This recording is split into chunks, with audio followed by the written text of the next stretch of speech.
Hey everyone, VITURE is currently celebrating their 5-year anniversary with their XR glasses, which are essentially portable monitors inside a compact sunglasses-like smart glass, and that's why we now get this new version in form of the VITURE Pro 2.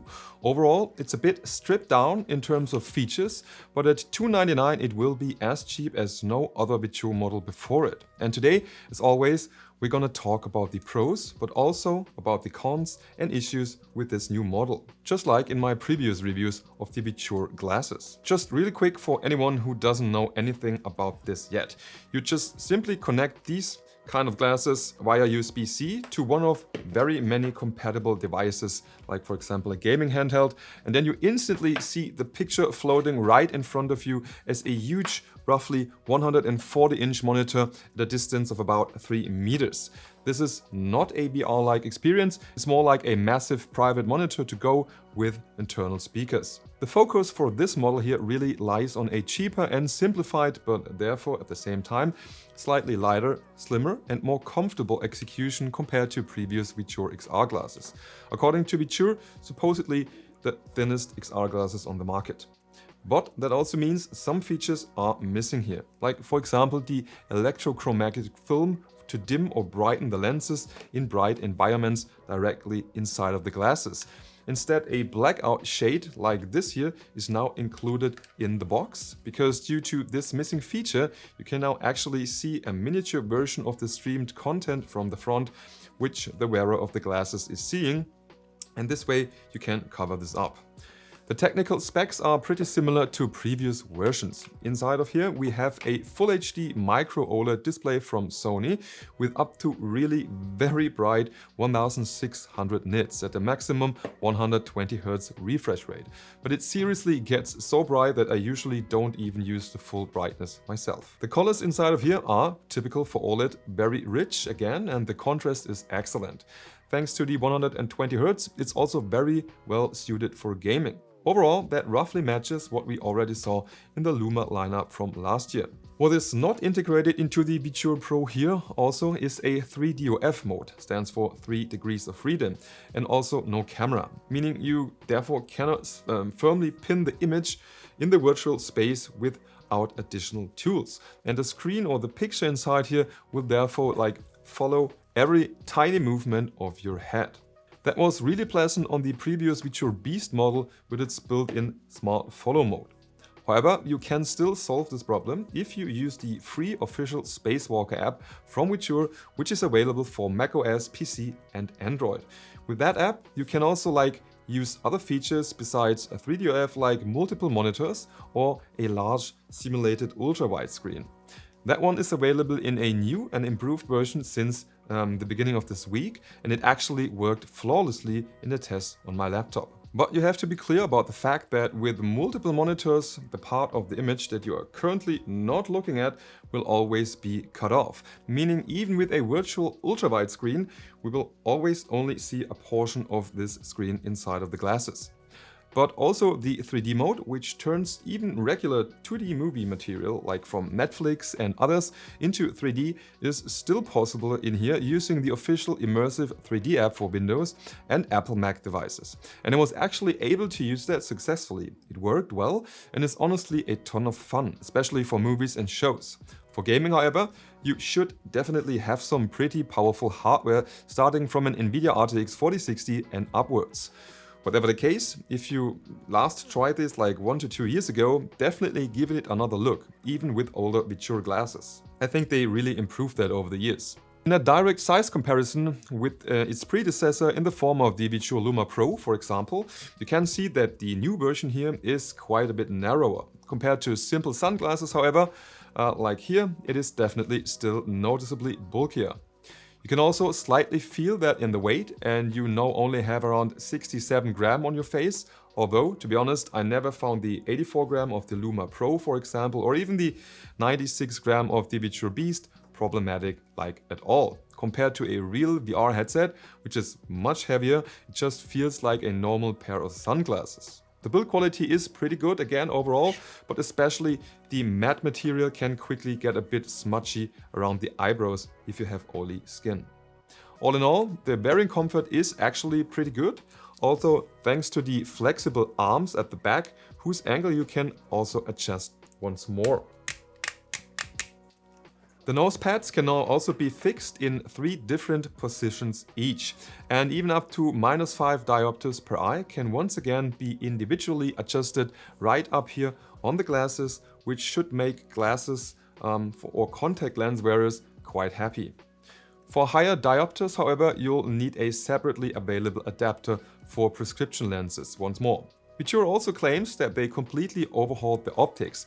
This is less about spectacular spec sheet numbers and more about things like more uniform sharpness, less distortion, and a more stable picture when looking at the edges.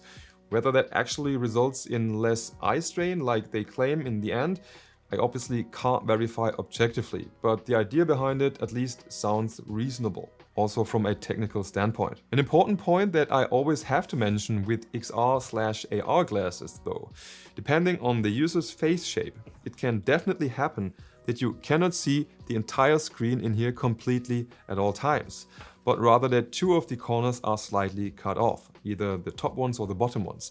That doesn't happen to everyone, and for example on the flagship VITURE Beast, this was no longer an issue thanks to the very large field of view angle of 58 degrees, but here it's only 50 degrees.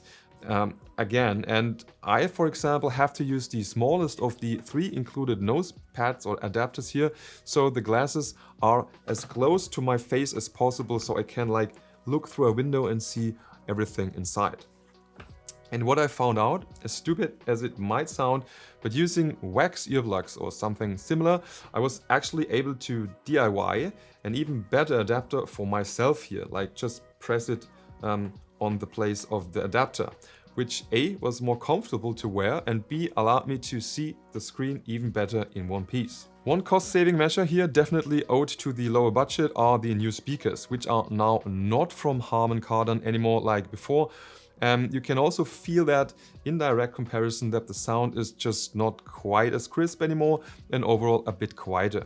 In public or with background noise, I would honestly always consider separate in-ears anyway. The VITURE Pro 2 now only has 1 button and a rocker switch under the left temple tip. With that you can adjust the brightness, the volume of the integrated speakers and the interpupillary distance, as well as turn the 3D mode on or off and change the used color profile. Just like all its predecessors, the VITURE Pro 2 can be used with a lot of end devices, which includes laptops with video out via USB-C, gaming handhelds like the Asus ROG Ally, the Nintendo Switch 1 and 2, provided you have a VITURE mobile dock like this one, smartphones and tablets that support video out via USB-C, like the current Samsung Galaxy series for example, and it also works with the ultimate mobile gaming controller, which turns your phone into a gaming handheld in the process that can be charged at the same time while you're using the glasses. The VITURE Pro neckband is also compatible, which is basically a variable Android device for around your neck that feeds the glasses with content. And honestly, pretty much any HDMI capable device, provided you then use an HDMI adapter or the Pro mobile dock as an HDMI adapter for it. Speaking of the Pro mobile dock, VITURE is actually releasing a current slightly more compact version of this, the mobile mini dock as well, which unfortunately didn't make it onto my table in time for this review, so I might follow up on that later. That is essentially a power bank paired with the ability to use the Nintendo Switch 1 or 2 with the VITURE glasses, and in the case of the new mobile mini dock, you can alternatively use it as an USB-C dock too. The large version works as an HDMI adapter as well. Specifically with phones from the Samsung Galaxy series that support Samsung DeX, for example, you really turn the phone into a highly usable desktop or laptop replacement with these kind of glasses. With a Bluetooth keyboard and mouse, that definitely gets even more fun right away. However, I unfortunately had an optical issue here within the review sample provided to me by VITURE for this test, and that mainly affected white text on a dark background, because that looked pretty much exactly like simulated here in this picture, meaning white or bright texts and surfaces had some kind of halo, or it was as if the picture was layered multiple times and slightly, well, moved. kinda blurry. In games and movies, this wasn't noticeably annoying, or I didn't notice it at all in most cases. And in contact with the manufacturer for feedback, it absolutely sounded like this is not supposed to be the case. Now, I don't know if this only affects my glasses, which I almost assume, since I haven't had this on any previous glasses that I had from VITURE. That would obviously be quite annoying if you want to work productively with it. For movies and games, like I said, neglectable, but I really think this could be a production flaw here. In other words, if I had bought the glasses like this myself, I would probably have them exchanged. And just a quick heads up at this point as well, VITURE didn't get to see this video before release. They didn't tell me what to say or do, no money changed hands, and I was under no obligation to do a review at all.